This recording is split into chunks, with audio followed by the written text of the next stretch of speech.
आपल्या मनाचं सांत्वन बरोबर आहे करतात. आलिया भोगाशी असावे सादर. प्रत्येक माणसाच्या वाट्याला भोग हा येणारच आहे. भोगाचे प्रकार असतात. कोणते प्रकार असतात? उत्तम प्रकारचे भोग असतात, मध्यम प्रकारचे भोग असतात, कनिष्ठ प्रकारचे भोग असतात. भोग चांगले असतात, मध्यम असतात आणि वाईट भोग असतात. चांगले भोग म्हणजे अतिश्रीमंत राजाच्या घरी जन्माला आला, मग काय होणार आहे त्याचं? चांगलंच होणार आहे ना.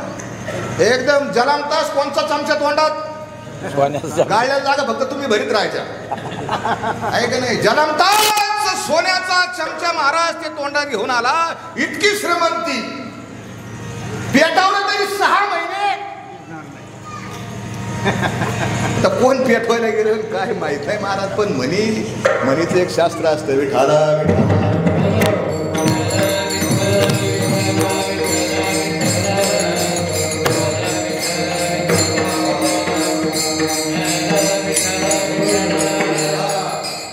माहित नाही आपल्याला. काही काही गोष्टी मानवी मेंदूच्या कळण्याच्या पलीकडे असतात. आमच्या घरी जन्म आपला व्हावा हे जर आपल्या हातात असतं, कोणाच्या? आपल्या बरं का, तर आपण कोणचे घर निवाडे असते? आपल्या जर हातात असतं तर आपण चांगले चांगले म्हणले असते. बघा अंबानी बघा, म्हणजे किरकोळ कशाला घ्यायचा आहे का नाही. पण महाराज आपल्या घरी नाही, आपल्या हातात नाही. बरं ते कधी कधी अशी विचित्र परिस्थिती असती, खूप श्रीमंत माणूस असतो पण काय जन्माला कोण येतो महाराज? ठार बाई राहून जन्माला येतो. मी नाही सांगत, आंधळा होऊन जन्माला येतो. धनवंत एक बहिरट आंधळे. पैशावाल्याच्या घरी जन्माला आला पण काय बहिर आहे, आंधळा आहे, मुक आहे, शुभ्र कुष्ठ काळे भोगांगी.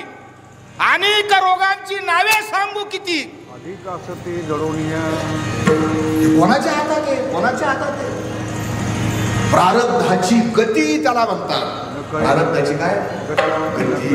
न कळे विचित्र, कळतच नाही ती. आणि सूत्र कोणाच्या हातात आहे? परी आहे हाती सूत्र विठोबाच्या. माझ्या विठोबाच्या हातात सूत्र आहे महाराज. भोगतो यांचे अभंग हे सूत्रबद्ध आहेत. याच्यामध्ये जीवनातील दुःख जाण्याचं, घालवण्याचं, शमवण्याचं, थांबवण्याचं, संपवण्याचं त्याच्यामध्ये ताकद आहे, शक्ती आहे, क्षमता आहे. महाराजांनी आत्ताचं प्रमाण सांगितलं ना, भोगतो ना घडे संचिता वाचू. काय करावं? करावे ते म्हणी समाधान म्हणून या म्हणी मानून.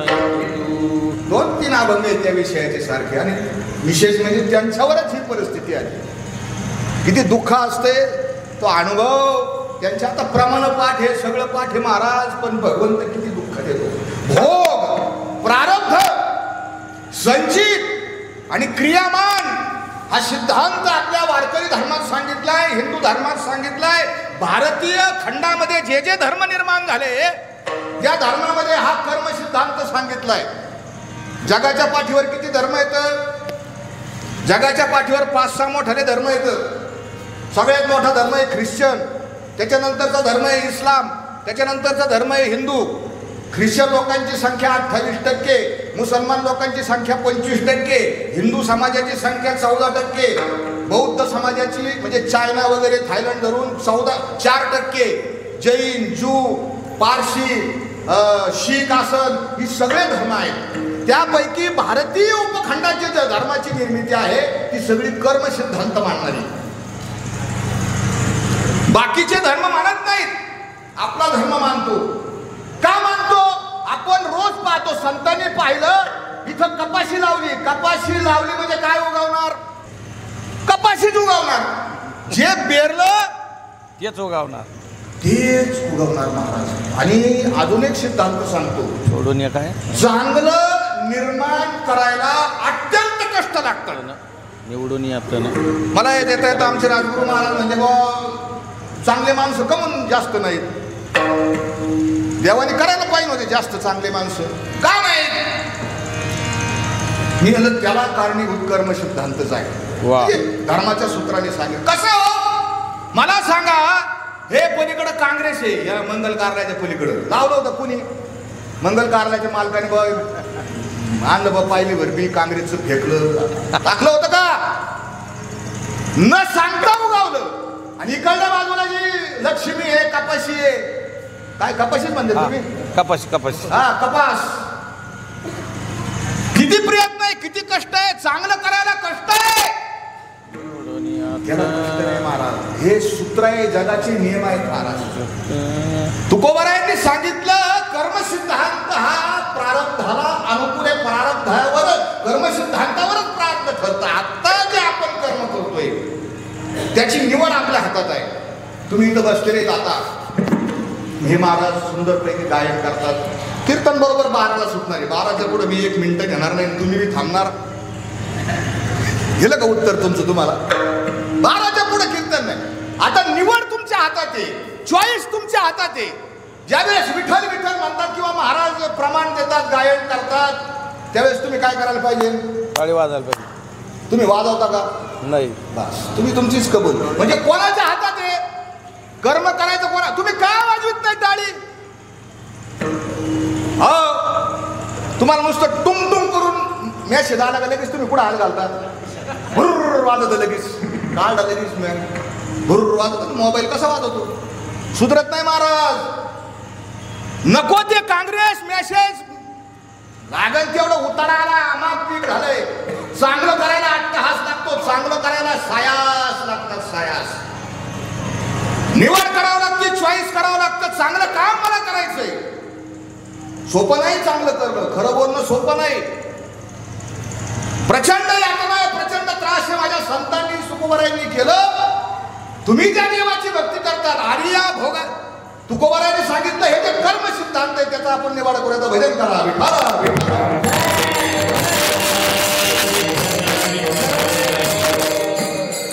आता बऱ्यापैकी लोकांनी टाळ्या वाजवल्या. तुकोब संतांनी जे सांगितले मज निरंतर आमचं कामच असं तुम्हाला सांगणं बाबा हो. कर्म आपण जे काही करतो त्याच पुढं फळ तयार होतो. साधा सोपा सिद्धांत आहे, याच्यापेक्षा काही सिद्धांत नाही. मग तो भोग आपल्या वाट्याला आलाय, हे दुःख आपल्या वाट्याला आलंय, प्रत्येकाच्या वाट्याला येणार आहे. येणार आहे का नाही येणार आहे? असं जगात कुणी आहे का ज्याला दुःखच नाही? सगळे दुःखी आहे महाराज. इथं कोण कोण दुःखी आहे? कबीर महाराजांनी यादीच वाचून दाखवली. कोण दुःखी आहे? राजा दुःखी आहे. प्रजा दुःखी आहे. राजा पंतप्रधान मोदी सुखी आहे का दुःखी आहे? त्यांना तुम्ही जाऊन नंतर विचारा, मी नाही सांगत. आता त्यांच्या पुढे प्रॉब्लेम हो. आता इलेक्शन आली, कस काय जिंकायची, कस काय परत आहे का नाही? हजार प्रश्न. राजा मी म्हणत नाही, कबीर महाराज संत सांगतात राजा दुखिया, प्रजा आणि प्रजा दुःखिया. जगी सर्व सुखी असा कोण आहे? असा कोण आहे ना? बरं जाऊ दे, देव तरी असतील ना सुखी. देव, अरे देवही सुखी नाही, शंकर दुखिया, विष्णू दुखी आहे. विष्णू म्हणजे आपल्या गावातलं नाही. हा, विष्णू म्हणजे भगवान विष्णू, जगाचा चालक मालक विष्णू. ब्रह्मा दुखिया, सुखिया कोई नाही. हा संसारच दुःखाचा आहे. संसार दुःख मूळ. चौकडे काय आहे? दुःख बांधवडी आहे. हा सुख नाही या संसारात, सुखाचा विचार पण नाहीये. विचारच नाही महाराज. इतकं इतकं दुःख आहे. प्रत्येकाला काय वाटतं माहितीये का? माझ्यापेक्षा हा कसा आहे? सुखी आहे, मी दुःखी आहे. आणि माझ्यापेक्षा प्रत्येकाला वाटतं हा सुखी आहे. त्याला काय वाटतं? हे महाराजाचं बरं चाललंय बा. महाराजाला वाटतं टाळकऱ्याचं बरं चाललंय बा. टाळकऱ्याला काय वाटतं? बसणाराचं बरं चाललंय बा. आपल्याला तर उभं राहून हात व्हावं लागत. त्यांचं काय आले बसले जय हरी चालले आहे का नाही? प्रत्येकाला वाटतं आपण दुःखी आणि दुसरा सुखी. एक दृष्टांत सांगतो छोटासा, म्हणून तुमच्या लक्षात येईल. एकदा हे ब्रह्मदेवाला सृष्टी निर्माण केली. पूर्वीच्या काळी प्राणी पशु पक्षी बोलायचे. आता हे तुमच्यासाठी बरं का, म्हणजे लक्षात येण्यासाठी. आता कावळा इतका दुःखी झाला, कुणी कावळ्याला हाड करायचं, हाकलून द्यायचं. म्हणजे कावळा म्हणला देवा काय माझा जन्म. कावळा 6 प्रकाराने अपवित्र आहे. किती प्रकाराने? 6. कावळ्याचा आवाज अपवित्र आहे, कावळ्याचा रंग अपवित्र आहे, कावळ्याचं चालणं अपवित्र आहे, कावळ्याचा स्पर्श अपवित्र आहे. महाराज, कावळ्याचा आहार अपवित्र आहे. कावळा जर स्पर्श केला तर सच्चाईला स्नान करावं लागतं, असं त्या ह्याच्यात लिहिलेलं आहे काशी खंडात. आता नाही आठवलं मग आपलं सांगायचं काहीतरी नाव. इतका तो देवाकडे गेला, म्हणला काय देवा माझा रंग काळा, काय त्याच्यापेक्षा माझ्यापेक्षा म्हणजे पोपट चांगला. पोपट म्हणजे परत आपल्या गावातला नाही, ऐक माझ्यापेक्षा कोण चांगला? पोपट. हे देव म्हणा तुला कोणी सांगितलं? गपचूप चला आपण पोपटाला विचारतो. पोपटाकडे गेले. पोपटाला म्हणलं का? पोपट म्हणला काय माझा जन्म दिलाय, रंग दिलाय तुम्ही मला, सुंदर रंग दिला, सुंदर काय दिली मला? चोच दिली, सुंदर आवाज दिला. पण हे सुंदर दिल्यामुळं काय झालं महाराज माहितीये का? कोंडून राहावं लागत. याच्यामुळं मी तुरुंगात गेलो. लोकांनी मला पकडलं. कसं पकडलं सांगू तुम्हाला? पकडायचं कसं? पोपटाला पकडते अभंग. ते अभंग सोडून मी कधी बोलत नाही. ते पोपट पकडणारे एक नळी घेतात, अशी मस्त ॲल्युमिनियमची अशी स्टीलची नळी, तिला लोणी लावतात आणि ती अशी झाडावर अशी लटकून ठेवतात. तिथं काही खायला टाकतात. पोपट येतो, त्या नळीवर बसतो आणि काय असतं ते लोणी लावलेलं असतं, सटकत ते असं खाली. पोपट कसा होतो? उलटा होतो. आणि मग पोपटाला काय वाटतं, जर आपण आपले पाय सोडले तर आपण काय करू? पडून जाऊ, आपण डोक्यावर आपटून मरू. म्हणून पोपट पाय सोडित नाही. अरे पण पोपट मरूच शकत नाही, कारण पोपटाला काय येतं? पंख आहे. शुकनळी केसी गोविले पाय विसरून जाय पक्ष दोन्ही तुकोबाराने सांगितलं. आपण विसरून गेलोय म्हणून दुःख आहे. पोपटाकडे गेले, एवढं पूर्ण करून टाकतो म्हणजे ते राहील. पोपट म्हणला माझ्यापेक्षा मोर चांगला.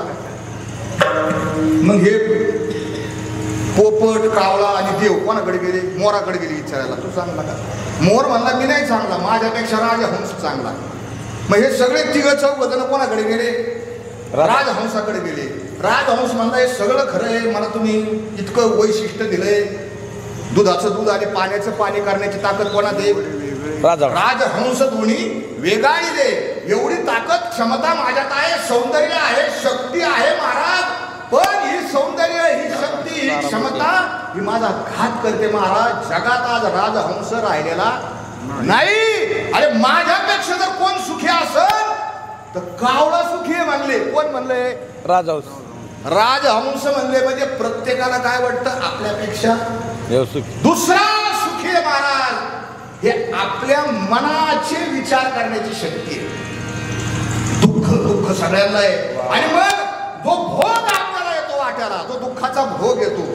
उपाय सांगा महाराज, उपाय सांगा. वेळ कमी आहे, उपाय सांगा. एकच काम करा, तुमच्या दुःखाचा, तुमच्या प्रारब्धाचा, तुमच्या संकटाचा भार कोणावर टाका? देवावर. देवावरी भार घालून या. भार कोणावर घाला?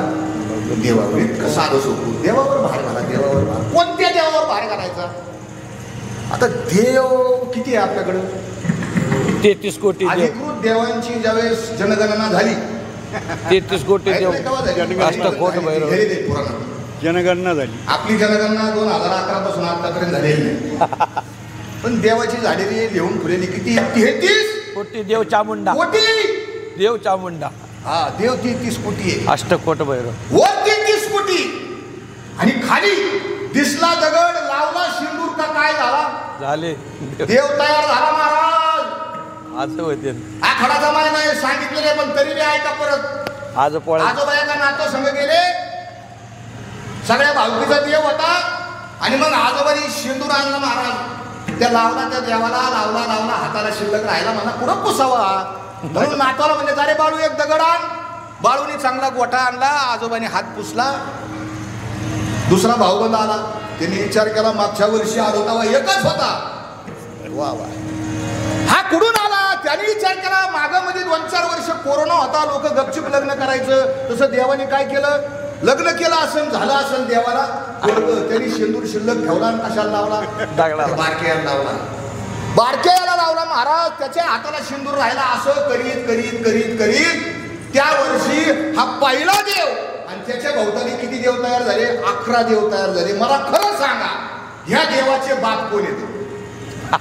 कोणच तुम्ही सांगणारच नाही, पण आमच्या संतांनी उत्तर दिलं. शेंदरी हेंदरी दैवते कोण पूजी होते घेते आपल्या पोटाची रडती मलिदा. काय खाऊ घालता तुम्ही?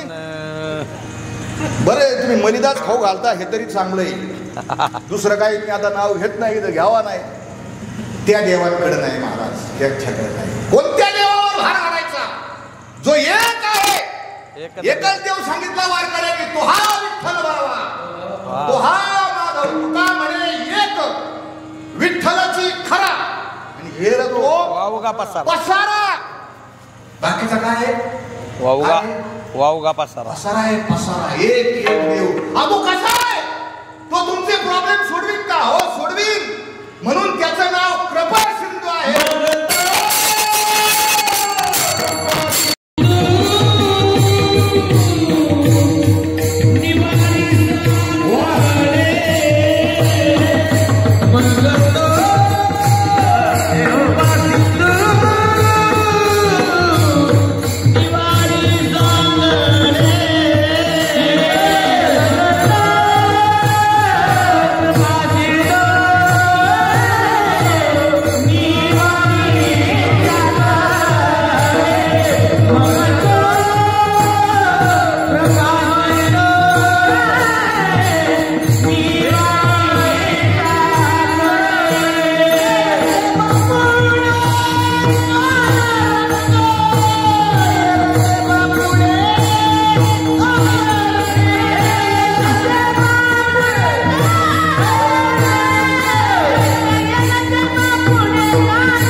घालवण्याची ताकद आहे.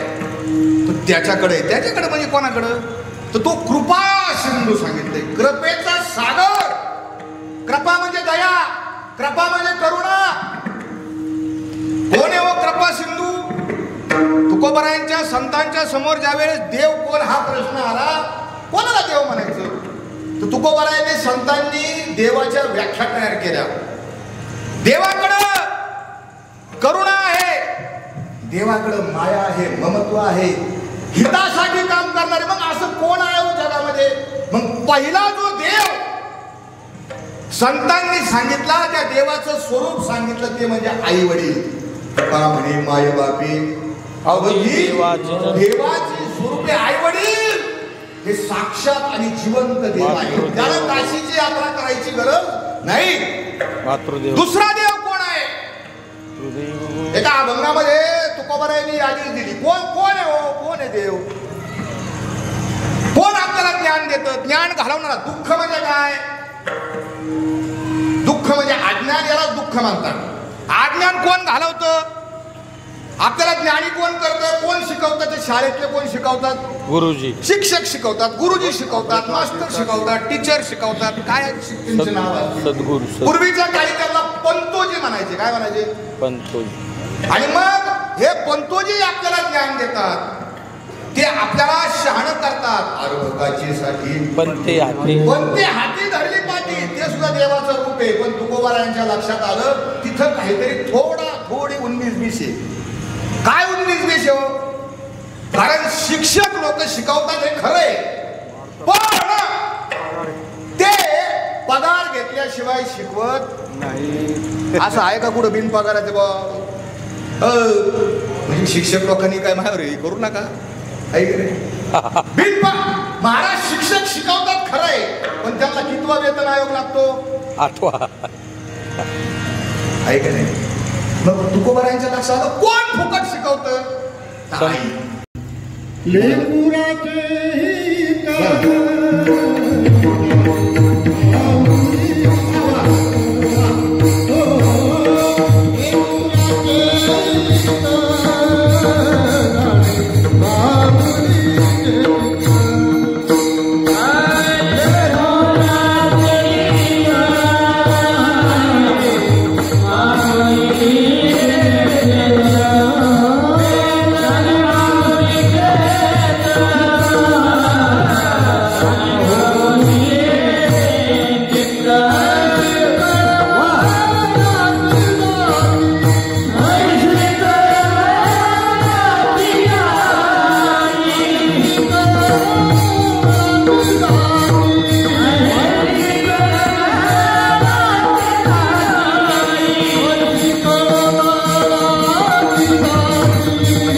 बिन पैशाचं शिकव, तिला काही लागत नाही महाराज. आई म्हणून बालकाचे चाली माता. पण अशी शक्ती कोणात आहे की फुकट शिकवती? खरं आहे सगळं आहे, पण तारून नेण्याची शक्ती ना देवात आहे, ना आईत आहे, ना शिक्षकात आहे. ती कोणात आहे? ती फक्त संतांमध्ये आहे. संत म्हणून देवाही पेक्षा कृपा सिंधू जर कोण असेल तर ते संत आहेत. निळोबाराय बसले होते, देव आला. काय म्हणले निळोबाराय? तुझं जागी येथे बोलावेले कोणी गरज नाही. निळा म्हणे आम्ही न ओळखुजे देवा. शक्ती आणि ताकद फक्त संतांकडे. तो कृपा सिंधू कोण आहे? ते संत आहे महाराज, संत आहे. तुकोबाराय म्हणतात ऐका ऐका, दुःख कुठे? दुःख कुठे? तुकोबारायांनी दुःखाचा पत्ता सांगितला. दुःख कुठे? दुःख भयाच्या पोटात आहे. भयाची पोटी दुःखाची आराशी. दुःख कुठे? जो माणूस घाबरतो ना, जो माणूस भयग्रस्त आहे, जो भयभीत आहे, त्याला सगळ्यात जास्त दुःख आहे. वारकरी धर्म, वारकरी पंथ, वारकरी परमार्थ कशासाठी आहे? कशासाठी? काय उद्देश आहे? तर तुमच्या माझ्या अंतःकरणातली भीती, भय काढून टाकायचं. अजिबात मरणाला भेट नाही. आम्ही काळाच्याही बापाला भेट नाही. मरणाआधी राहिलो मरोणी, मग होत्या मणी केले तैसे. आता तुम्ही पहा आमचे नवल. मरणाची भीती काढली, भयाची तू आम्हाची ती राहो तंती सगळ्या. भयाच्या पोटामध्ये दुःख आहे महाराज, दुःख आहे.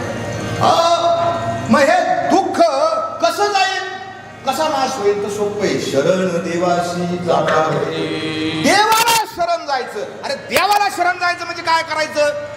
हळदी कुकू बुक्का पेडा घ्यायचा आणि देवाच्या पुढं कोंबायचा.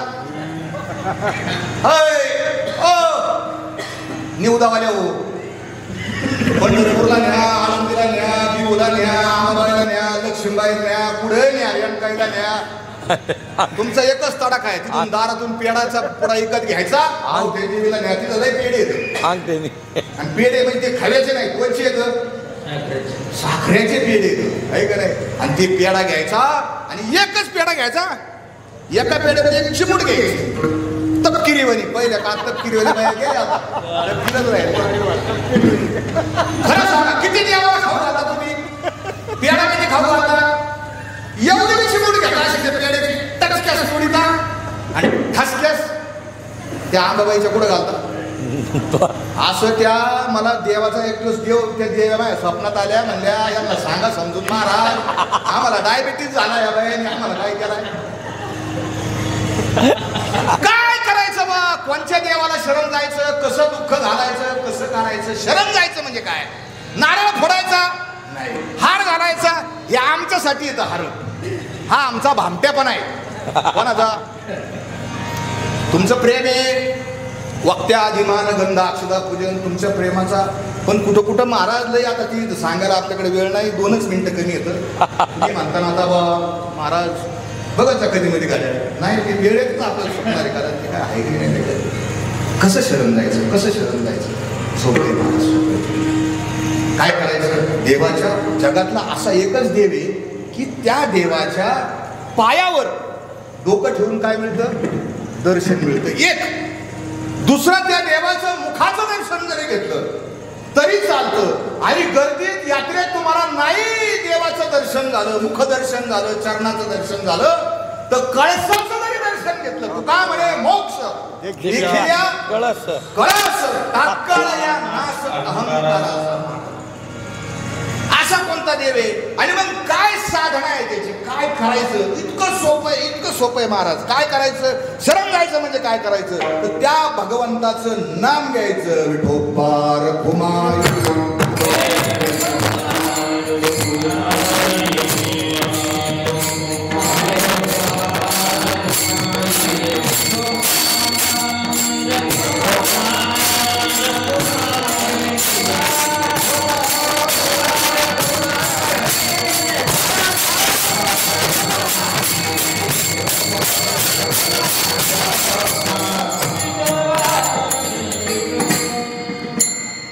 वर करून टाळे वाजव. मी कधी त्या भांगडीत पडत नाही, पण तुम्ही वाजतच नाही. तुम्ही नका करणार, पण हे हात वर करा तुम्ही. इकाडी पार्टी ज्ञानेश्वर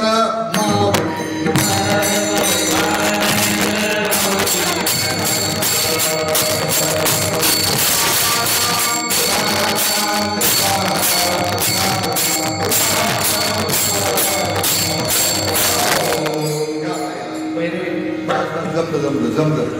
हा हार घाला.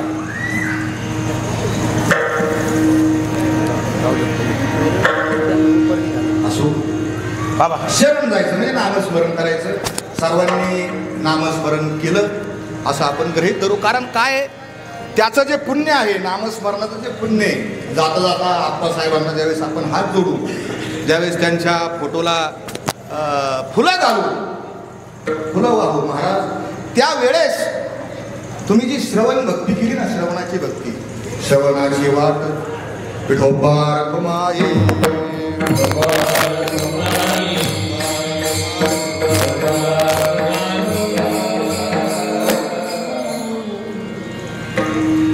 ही सगळी मंडळी आपण ज्यावेळेस हात जोडणार, आपण काय करू शकतो? काय करू शकतो बरं आपण? आपल्या हातात काय आहे? तर आपल्या हातात एवढीच गोष्ट आहे बा, जे आपण इमानदारीत ऐकलं आणि त्याच्यातून जे काही पुण्य निर्माण झालं, जे काही टाळी वाजवली असेल, जे काही ऐकलं असेल, ते पुण्य जाता जाता अर्पण करायचं. असो आप्पासाहेब बाबूराव पुढे गेल्या वर्षी त्यांचं देहावसन झालं. त्यांनी हा देह या पंचकर्मात विलीन केला. महाराज काही काही माणसांना आकारी जावं लागतं, कळत नाही. माझ्या धर्मवीर छत्रपती संभाजी महाराजांचं वय हे 32 वर्षाचं वय होतं. 32 वर्षाचं वय. त्याच्याही आधी जर जाऊन पाहिलं तर ज्यांनी देशासाठी आपले प्राण अर्पण केले असे भगतसिंग, राजगुरू आणि सुखदेव, त्याच्यातल्या भगतसिंग यांचं वय किती होतं माहिती का? किती होतं? 23 वर्षाचं वय होतं. किती? फक्त 23. आत्ताच्या 23 वर्षाचं आत्ताचं पोरग काय करतं फक्त तुम्ही तुमचा तपास काढून बघा. देशासाठी 23 वर्षाचा मुलगा आयुष्य केले. त्याच्याही पाठीमागे जर जाऊन पाहिलं, माझे ज्ञानोबा आहे का नाही, समाधी घेतली आळंदी, अनेक प्रमाणात महाराज मोठ्या तुकोबारायचं 42 वर्षाचं वय आहे. छत्रपती शिवाजी महाराजांचं 50 वर्षाचं वय आहे. किती दुःख झालं असतं, दुःखाला पारावार नाही. पण आता करायचं काय? आता काय करायचं? आता एकच करायचं. आता त्या देवावर भार घातलाय, त्याला आपण शरण गेलोय, तर त्याचं चिंतन करायचं. काय करायचं? बस दुसरं काही आपल्या हातात नाही. संतांनी हा मार्ग तुम्हाला आम्हाला सांगितला आहे. असो, झालेली सेवा तुम्हा सर्व संत सज्जनाच्या चरणी, आप्पासाहेबांच्या चरणी अर्पण करतो. आजचा दिवस हे जे कुऱ्हे परिवार आहे दुःखातून बाहेर येण्याचा दिवस आहे. वर्षभर दुःख आहे. ज्यावेळेस आपल्या घरातला माणूस जातो त्यावेळेस आपण एकही सण साजरा करत नाही, एकही नवा कपडा आपण घेत नाही. माणसं असतील तर ते नवे कपडे घेत नाही, महिला साड्या घेत नाही, एकही सण साजरा करत नाही. आणि मग अशा वेळेस ज्यावेळेस 1 वर्ष होतं, पुण्यस्मरण होतं, हा 16वा संस्कार होतो, त्या दिवशी नातेवाईक मंडळी कपडे साड्या काही घेऊन येतात. आणि आता तुम्ही तुमचं दुःख थांबलंय, संपलं असं म्हणणार नाही, पण तुम्ही आता पुनरुपी या संसारामध्ये या. त्यांचे संस्कार थांबलेले आहेत, संपलेले आहेत. असो, आप्पासाहेबांचं एका छोट्याशा अभंगात वर्णन करतो आणि थांबतो. अनेक मान्यवर मंडळी इथं श्रद्धांजली वाहणार आहे. कोणी उठून आहे लवकर. कीर्तन बरोबर 12ला संपवलेलं आहे. मान्यवर आमच्या सगळ्या वारकरी संप्रदायाचा सन्मान करायचा होता म्हणून भैरवीची साल त्या ठिकाणी घेतली. अनेक मान्यवर आमच्या हरिभक्तीपरायण राधाकिशन महाराज कातुरे, आपल्या गावचे असलेले सन्मान्य नानासाहेब फाटके, अनेक सरपंच उपसमिती, काही प्रत्येकाची नावं घेत नाही तर महाराज मंडळी 2-2 शब्द बोलतील. एकाच शब्दांमध्ये भाऊमामाचं, किंवा आम्ही त्यांना भाऊमामा म्हणायचो, माझ्या पत्नीचे ते मामा होते, सारखं येणं जाणं होतं. खूप सज्जन स्वभावाचा माणूस. या सगळ्या कुऱ्हे परिवारानं आणि तुमच्या या खरवंडी गावानं, त्या मुळा कारखान्याने सगळ्यांनी गमावलेलं आहे, दुःख झालेलं आहे. पण त्यांचं वर्णन तुकोबारायांच्या ह्या अभंगात लपलेलं आहे. शुद्ध विजा पोटी बळे रसाळ गोमटी, मुखी अमृताची वाणी, देह देवाचे कारणी, सर्वांगी निर्मळ चित्त जैसे गंगा जळ, तुका म्हणे जाती ताप दर्शने विश्रांती. त्यांच्या फोटोकडे पाहिलं तर भगवंताचं त्या तुमच्या आमच्या तापाचं दुःखाचं हरण होईल असं एका अभंगात वर्णन करून आपण या ठिकाणी थांबूया. माझ्याकडून काही चुकीचा येडावाकडा शब्द केला असेल तर उदार अर्थ करणारे आई वडिलांच्या नात्याने क्षमा करा. कारण जे काही बोललो ते तुमच्या हिताकरता बोललो. बोलली जे काही तुमच्या हिता वचन निहिता क्षमा केली.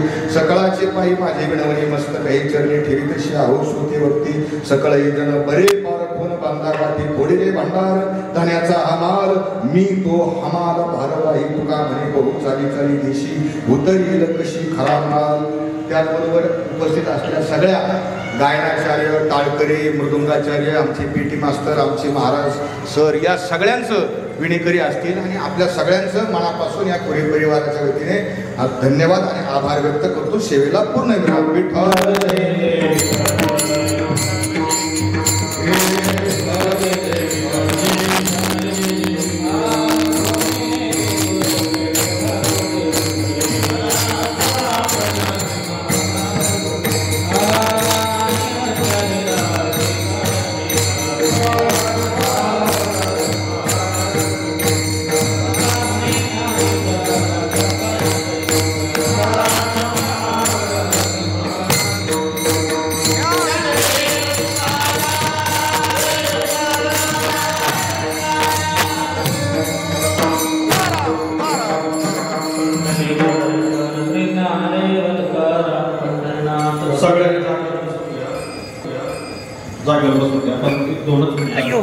काही या ठिकाणी भाऊमामावरती प्रेम करणारे अनेक मंडळी या ठिकाणी उपस्थित आहेत.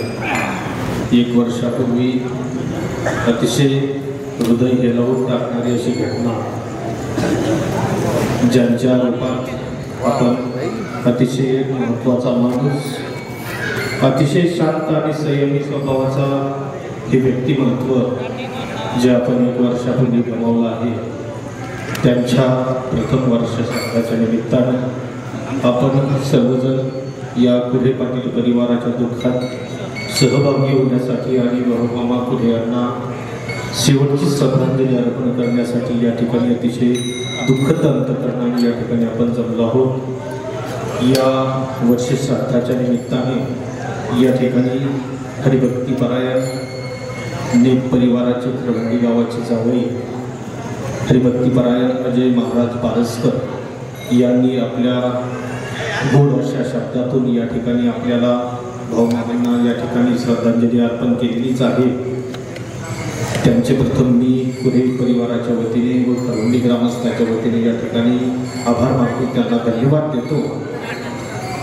आणि या ठिकाणी अनेक मंडळी भाऊमामांना श्रद्धांजली अर्पण करण्यासाठी आलेली आहे. त्यामध्ये निमसे पाटील हे उपस्थित आहेत, आबासाहेब सोनवणे पाटील हेही उपस्थित आहेत, नानासाहेब फाटके आप्पा, अरुण फाटके मेजर, रामजी खाका, हरिभक्ती परायण राधाकृष्ण महाराज हे या ठिकाणी उपस्थित आहेत. मी निमसे पाटलाला मी विनंती करतो की प्रथम आपण मुळा समूहाच्या वतीने यांना श्रद्धांजली अर्पण करावी. शरोसेनी हाती करावा विचार तरवाय मारा भवसिंधू नाशिवंत देह जाणारा सकळ आयुष्य खातो काळ सावधान. श्री संत तुकाराम महाराजांच्या अभंगाप्रमाणे क्षणाक्षणाला हात विचार करावा की या संसारा सागरातून कसे तरुण जाऊ. कारण देह हा नाशवान असून देहाला काळ खाणाराच आहे. कैलासवासी आप्पासाहेब बाबराव कुरे यांना जाऊन आज 1 वर्ष पूर्ण झालेलं आहे.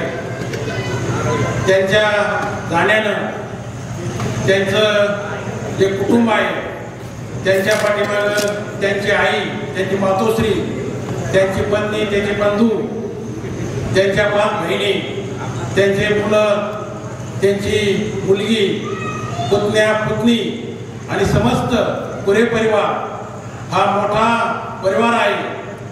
आणि ह्या कुटुंबाला फार मोठं हे दुःख झालेलं आहे. आप्पासाहेबांचं हे जाण्याचं वय नव्हतं. सेवानिवृत्तीचा शेवटचा दिवस कारखान्यामध्ये त्यांचा त्या ठिकाणी सन्मान करण्यात आला. आणि दुसऱ्या दिवशी सकाळी लाईटच्या कामाच्या संदर्भात शेजारच्या त्या ठिकाणी ते गेले असता काळाने त्या ठिकाणी त्यांच्यावरती घाला घातला. महाराज तुम्ही मगाशी म्हणाले आप्पासाहेब मोठ्या कारखान्यामध्ये मोठ्या विजेचं काम करत होता. ते खरं आहे. आपल्या आपण जे आपण लाईट वापरतो त्यामध्ये आपण 240 व्होल्ट, 440 व्होल्ट, 11,000 व्होल्ट आणि 33,000 असं हे विजेचं समीकरण आहे. आणि तुम्हाला 33,000 केव्ही त्याला पूजा विभागामध्ये ज्या ठिकाणी वीज तयार होते त्या ठिकाणी आप्पासाहेब कुरे काम करत होते. आप्पासाहेब कुरे आणि मी एकाच डिपार्टमेंटमध्ये इलेक्ट्रिक सेक्शनला गेले 35 वर्ष आम्ही एकत्रित काम केलं. आणि आप्पासाहेब एक समाजदार मनमिळावू स्वभावाचा हा आमचा कार्यकर्ता होता. मुळा कारखाना साखर कामगार युनियनचे ते सहचिटणीस होते. गणेश सांस्कृतिक मंडळ त्यामध्ये त्यांचा कायम सहभाग असायचा. आणि कारखान्यावरती जेवढे जे काही कार्यक्रम झाले त्यामध्ये हिरारीनं पुऱ्या त्या ठिकाणी सहभाग घेत होते. असा हा आमचा सहकारी मित्र आम्हाला सोडून गेलेला आहे. अतोनात या ठिकाणी आम्हाला दुःख होत आहे. असो शेवटी प्रत्येकाला मृत्यू हा अटळ आहे. आणि आज या ठिकाणी मुळा उद्योग समूहाचे संस्थापक आदरणीय शिवरामजी गडाख साहेब, मुळा कारखान्याचे चेअरमन, व्हाईस चेअरमन, झाला कार्यकारी संचालक, सर्व अधिकारी, सर्व कामगार, त्याचप्रमाणे महाराष्ट्र राज्य साखर कामगार प्रतिनिधी मंडळ, मुळा कारखाना राज्य साखर कामगार युनियन या सर्वांच्या वतीनं व्यक्तीच्या माझ्या निमसे कुटुंबियाच्या वतीनं आप्पासाहेबांना या ठिकाणी मी भावपूर्ण श्रद्धांजली अर्पण करतो आणि थांबतो. रामकृष्ण हरी. यानंतर समस्त खरवंडी ग्रामस्थाच्या वतीनं या ठिकाणी नानासाहेब फाटके आप्पा श्रद्धांजली अर्पण. आपले झाले आता विषय वेदनादायक आपले झाले अशी घटना 5 वर्षापूर्वी घडली. 1 वर्षापूर्वी त्याचं निधन झालं. खूप मनाला वेदना देणारी आणि सगळ्यात त्यांच्या त्याला काय होतं कुटुंबावर हा मोठा घात झाला. जाण्याचं वय नव्हतं पण ईश्वरी सत्तेपुढं कुणाचा विलास चालत नाही. आप्पासाहेबांचे जे फॅमिली आहे त्यांना भांडारी दुःख झालेलं आहे. त्या दुःखातून त्यांना सावरण्याची शक्ती देऊ मी अशी पंढरीच्या पाण्याची प्रार्थना करतो. बाळासाहेब फाटके कुटुंबाच्या वतीने माझे आमदार मजुराव फाटके, शिवाजी अण्णा, आमचे के एम बाबा सगळ्याच्या वतीने त्यांना भावपूर्ण श्रद्धांजली जपतो. त्यानंतर बाबासाहेब सोनवणे पाटील आता शेवटची श्रद्धांजली नाही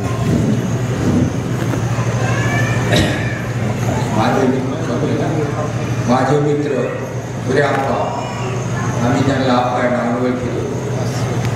आज आपल्या जिल्हा हो बरे 1 वर्ष झाले. त्यांचे एका वर्षात कार्यक्रमानिमित्त आणि भक्त आपलेच परिचयाचे आणि नगरचे त्यांचे पाहुणे यांनी या ठिकाणी सुंदर असं कीर्तन केलं आणि पूजाप्पाला प्रथमतः 1 वर्षाचं पुष्पगुच्छ अर्पण केलं. त्याबद्दल समस्त ग्रामस्थ जमलेल्या सर्व मंडळीच्या वतीनं मी महाराजांचे अभिनंदन करतो. देह जाणारं त्यास काळोबा खाणार. हा देह एक ना एक दिवस आपल्यातून जाणारच असतो आणि मनुष्य जन्माला आल्यानंतर मरण हे अमर असतं. तसं ज्ञानेश्वरीमध्ये 22 अध्याय सांगितलेला आहे. वासाशी जीवनानी यथा व्यवहार नवानी ग्रंथी नरो परमा तथा व्यवस्थित यथेवर. म्हणजे जसं आपण जीर्ण कपडे झाल्यानंतर टाकून देतो आणि नवीन कपडे परिधान करतो त्याप्रमाणे आपलं हे देह आत्मा हा अमर आहे आणि देह हा नाशवंत आहे. हा आपला आत्मा हा अमर असल्यामुळे याला मरण नाही आणि तो हे देह सोडून दुसऱ्या देहामध्ये पदार्पण करीत असतो. त्याच युक्तीप्रमाणे आपले आप्पा आपल्यातून सोडून जे गेले दुःख झाले. आता या ठिकाणी बोलण्यासारखं बरंच आहे. आप्पाचा माझा गेला 25 वर्षाचा संबंध आहे. हे आणि मी एका ठिकाणी विलेजचे पदाधिकारी असताना त्यांनी भरपूर काम केलं आहे. प्रवृत्ती चांगली होती. हा बोला ना. ठिकाणी बोलण्यासारखं नाही पण मी फलटा दाखवतो. आकाशाचा केला पारख, वृक्षाची केली वेगळी, समुद्राची केली शाही, तरी आप्पाचा महिमा अशा आप्पाचं हे कर्तव्य आणि प्रामाणिक एवढं बोलतो. आणि माझ्या हिंगोनी आणि हिंगोनीच्या ग्रामस्थाच्या वतीने ग्रामपंचायत सोसायटीच्या वतीने मी आप्पाला भाव सोडतो. जय हरी. आजचं कीर्तन अजय महाराज फारसकर ज्यांनी तुकाराम महाराजांच्या वारकऱ्यांची जी संत परंपरा मोठी परंपरा ती केवळ महाराष्ट्रापुरती नाही तर पंजाब इतर राज्यात आणि आता कदाचित परदेशातही ती घेऊन जाते. आणि असं रसाळ ज्ञानवंत गुरुवंत असे महाराज आपल्याला लाभलेले आहेत. घरवंडीच्या वारंवार ते येतात, सत्संग देतात. ही खरं तर परमेश्वराची कृपा आहे. भाऊ मामाच्या बाबतीत मी एकच सांगू शकेल की असा गोड प्रेमळ दया माया प्रेम असलेला लहान मुलापासून म्हाताऱ्या माणसापर्यंत सगळ्यांना आपुलकीत प्रेमाण करणारा, आपलासा वाटणारा हा देवालाही आपलासा वाटला आणि देव घेऊन गेला. परंतु भाऊ मामाची जी आठवण आहे, झालेत भाऊ होतील भाऊ तरी यास असा इतका गोड माणूस कधी पाहिला नाही. आणि आपल्याला आमचा तो नातलग असल्यामुळे आम्हाला तो शल्लाकर एक आनंद आहे की असा माणूस त्याची सतत तुझी आठवण जरी आली तरी आनंद होतो. अशा प्रकारचा देवगड माणूस देवाकडे केला आहे. आणि त्यांच्या कुटुंबाला परमेश्वराने असंच पुण्यवंताचं काम, गोड स्वभावाचं, गोड दया माया प्रेमाचा जो प्रवाह त्यांच्या घरात वाहतो, घराण्यात वाहतो, अशा पुण्यवंतांची जी वाटचाल आहे ती सतत कायम राहावं ही परमेश्वराच्या चरणी प्रार्थना. धन्यवाद.